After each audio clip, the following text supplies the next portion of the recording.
Welcome to Democracy Now!, democracynow.org, The War and Peace Report. I'm Amy Goodman. Hong Kong's facing its largest political unrest in decades as pro-democracy protesters have refused to leave the streets. Tens of thousands have defied a police crackdown to demand greater political freedom.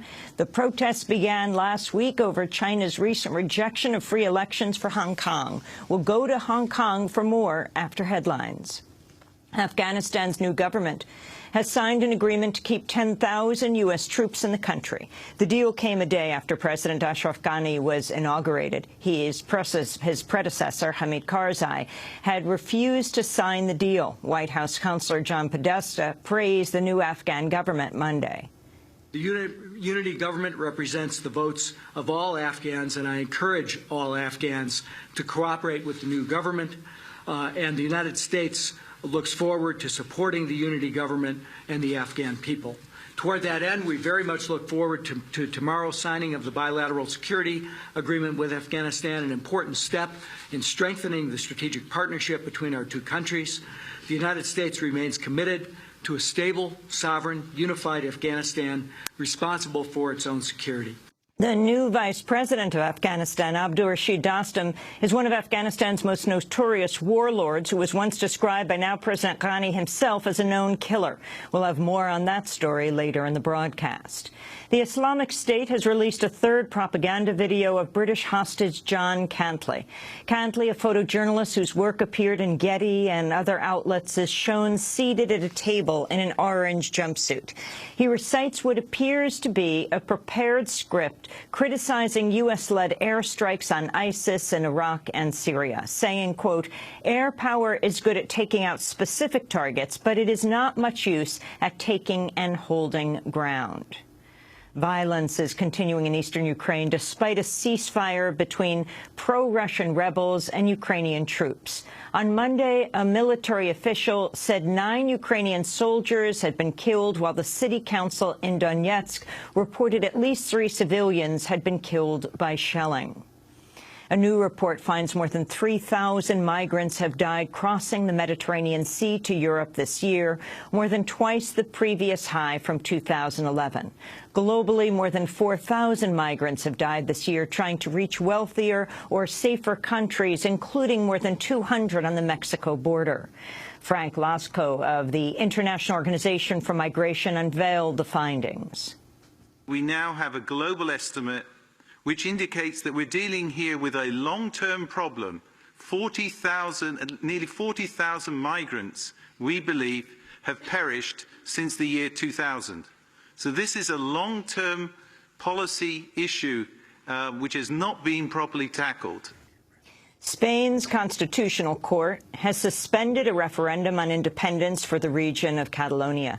Hundreds of thousands of people have taken to the streets in Barcelona to support the referendum planned for November. The court suspended all campaigning while it considers the Spanish government's opposition. In the Mexican state of Guerrero, more than 50 students from a teacher training college have been missing since Friday night following violent clashes with police.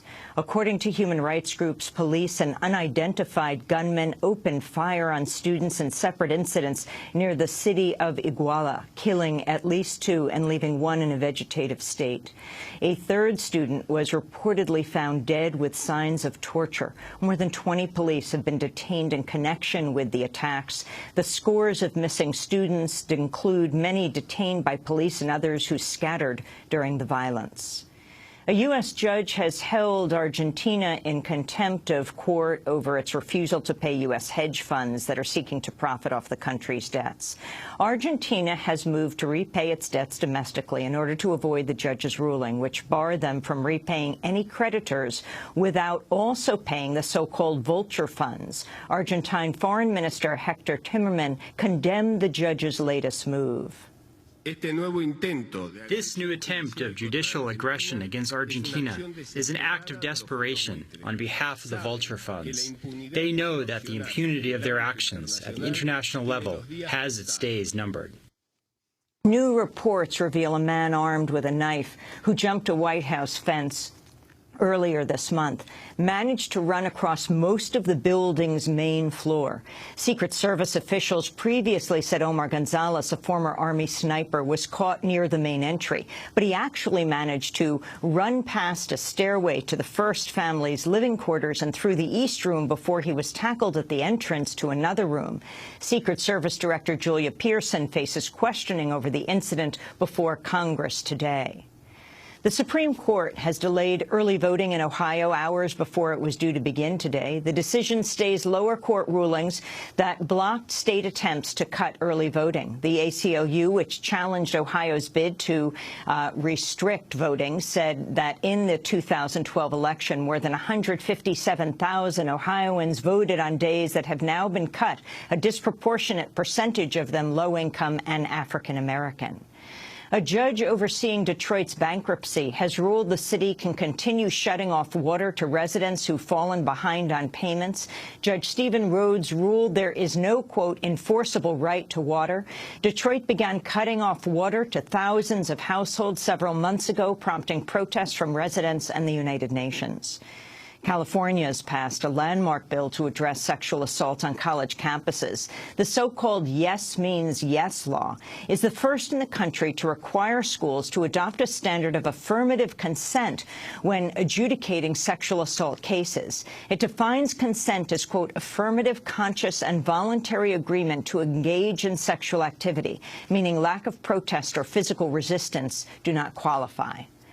More than half the world's population of wild animals has disappeared in the past 4 decades. Scientists at the World Wildlife Fund and Zoological Society of London say human-caused pollution, overhunting, devastation of habitats, and climate change have combined to cut wildlife populations by 52% since 1970.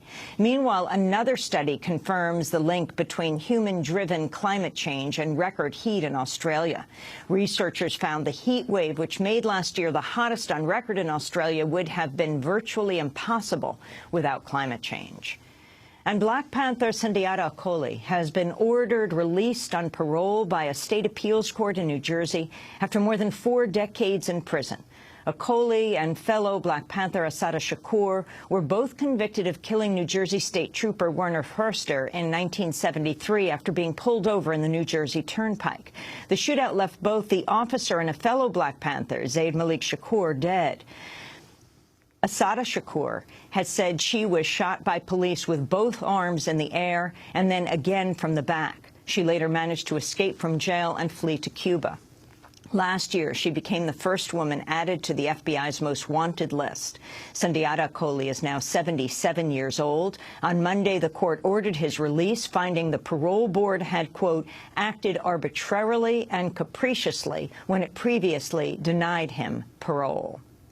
And those are some of the headlines. This is Democracy Now!, democracynow.org, The War and Peace Report. I'm Amy Goodman. And I'm Aaron Matte. Welcome to our listeners and viewers around the country and around the world.